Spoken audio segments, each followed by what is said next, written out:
is independent, owner-created material, and we just feel very proud to be able to provide them an outlet to show their work. And first of all, we want to thank our sponsors here at San Jose State, the Chicano Studies Library, for hosting us.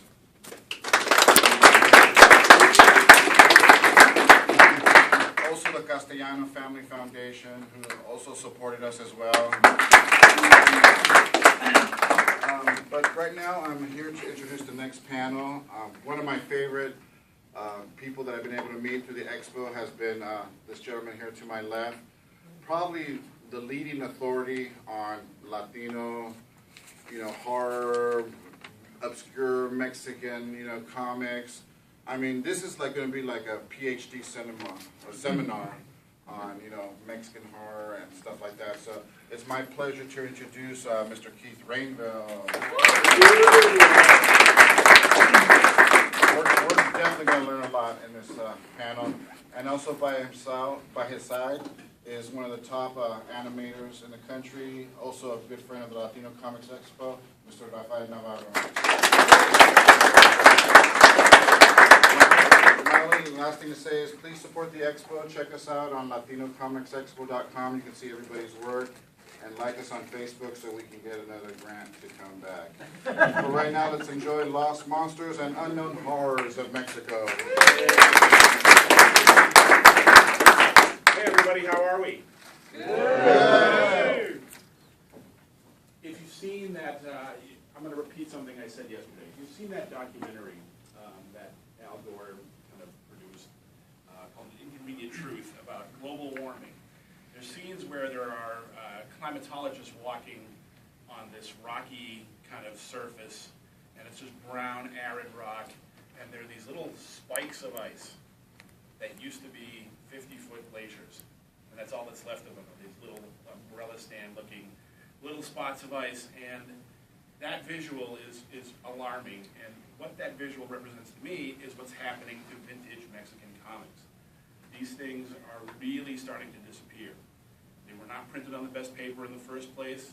They are approaching 60 and 70 years old in a lot of cases, and the publishers are either defunct, the deals are either expired, and there's no interest in reprint and archiving like we have here. We've had really good, high-quality hardcovers of just about everything you can imagine. There are really no lost American comics, especially with guys like Craig Yo and people putting out Fletcher Hanks collections, and we're good up here. Down there, this stuff is really starting to literally decay and disappear, and there's a couple of superb collections in museums, but those are in museums. They're not getting out in the world. So what I do is at shows like this, and I really want to thank the LCX for having me, is I just want to put some stuff on everyone's radar. I just want to let everybody know that this exists, and the more of you who are out there trying to look for this stuff on eBay or on Craigslist or whoever, I mean, like a lot of these publishers never had official distribution in the U.S., but the stuff does float up here. So when you find it, know that it's something worth saving, that it's something worth scanning and putting online and sharing, and that we really need to make a concerted effort to save this stuff as of now. So I'm going to start here with probably the original prodigal son of Mexican horror, and this is the Mad Monk and Monje Loco. And you may look at the Mad Monk and go, oh, he's just their crypt keeper. He's their knockoff of Uncle Creepy. Except that he goes back to 1935 and 1937, which I'm pretty sure predates all those guys. The Mad Monk was the wraparound kind of horror host of both radio plays and comic strips, and his strip in the 40s quickly became a comic book in 1952. So in 52, when you have the American horror comics explosion with publishers like EC doing these very typical kind of horror host things, you had this masthead appearing in Mexico, Monje Loco, the Mad Monk, and he would play his organ as the host of these really horrific precautionary tales. And that's a big genre in Mexico, it's bigger even than here. We had our Twilight Zones, we had all these great EC DC horror stories, but man, they really love these. You better not cheat on your wife. You go to church on Sunday. You better not cheat on your wife on a Sunday. You should be in church. Or zombies will rip you apart kind of stories. And you will get yours. It is Old Testament punishment at its finest and in garish form. Especially on the covers. I mean, look at this guy in the nitric acid. I mean, what did he do? He must have really gambled the mortgage payment away or something. So the Mad Monk is not as much a character in these as he is the guy overseeing the mayhem. And you get some really they were not afraid to go there on the covers. They were much less handcuffed than American publishers were, where, when William Gaines is trying to put a bloody axe on a cover, the Comics Code Authority is sitting there going, no blood. Yeah, but the axe is going into a woman's head. Yeah, that's fine, but no blood. They were sitting there splitting hairs with him. Mexico, no way. Just rip those teeth out of a dead woman's corpse. We're all good. Here's some interiors, and what you're going to notice right away is that these are sepia-tone, single-color comics. They are not four-color adventures like we were lucky enough to have here. And this was just industry-wide. This was endemic. There were color strips in the newspapers, but color did not make it to comics. And there's a very practical reason for that. These didn't come out once a month. These didn't even come out once a week. They came out sometimes 2 and 3 times per week. These were cranked out. And they were printing 250,000 to 500,000 copies of series, depending on how popular it was. So these were crazy popular. And the newsstand system in Mexico let you sell your used copies back to them for half price towards a new issue. So when you were done with a book, you gave it back to the guy. You bought it on a Monday, you read it, your whole family read it, everyone took a turn with it in the bathroom. You went back on Wednesday, you gave it back to the newsstand, they sold it at half price to another family, and there it went to another people. So by some estimates, a Mexican comic, whereas a U.S. comic is read by 1 or 2 people and then put in the bag and saved as a collector's item. In Mexico, there were 12 to 15 readers per physical copy. So if you print 5 million copies of a book, and there's 12 to 15 people reading each copy, that's pretty much everyone read these copies. They really were profoundly embedded in the culture. So the Monte Loco layouts are just gorgeous.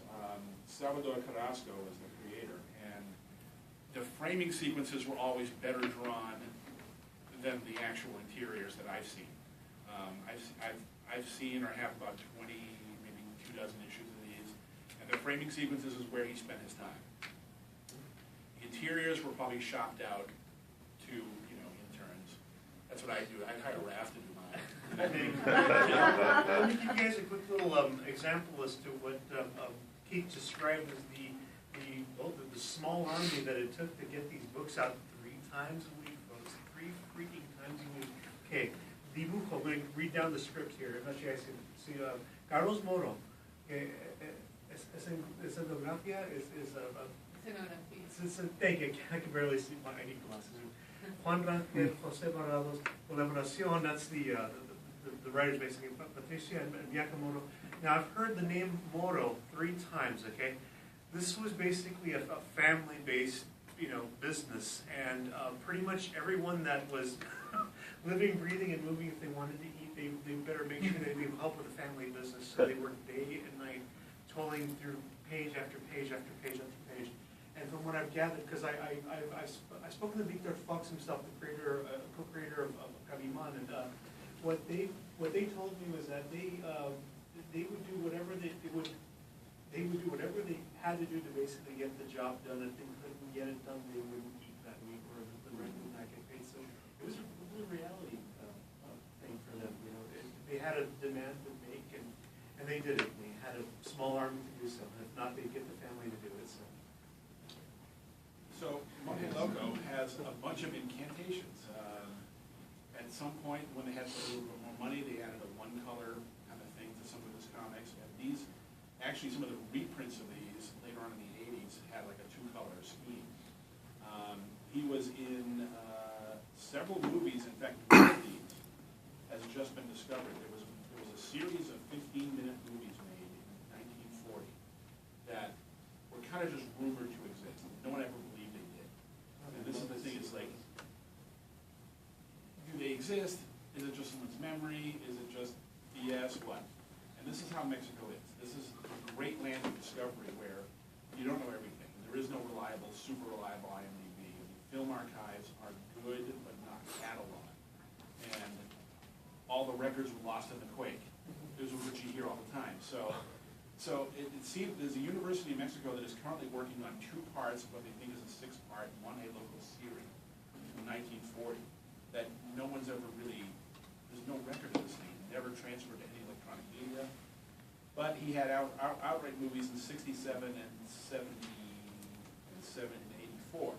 So there was use of the character, and this guy on the right here is the comedian Perez, who is on, I want to forget the name of the show, but it's, this is Lon Hey Moco, his parody of the character. So the character's in the cultural vocabulary. This is a pro wrestler in the 50s who used this rubber mask to be Monte Loco in the ring. And the great thing is he would shed the monk's robe and just be shirtless with tights on. So it was just like, he didn't carry it out. And then here he is as a rubber bank. This is a plastic bank that a friend of mine got from me at a swap meet. We think it's from the 90s. It's kind of newer looking. So that's your big guy right there. Now, the biggest competitor to Monte Loco was this series, Traditions and Legends of the Colonial Era or the Colonies. And this one was specifically based on punishing evil Spaniards.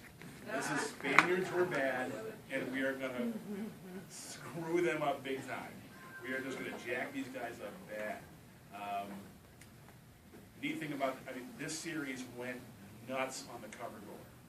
This is like, even the most jaded of Fangoria crowds, when I show them these covers, they are like, whoa, what were they doing down there? And I'm like, this is what they were doing down there. Isn't that the most greatest title alone? The longest and probably the greatest title I've ever read, literally. Yeah. Read it out loud. I'll read it to you. It's Tradiciones y Leyendas.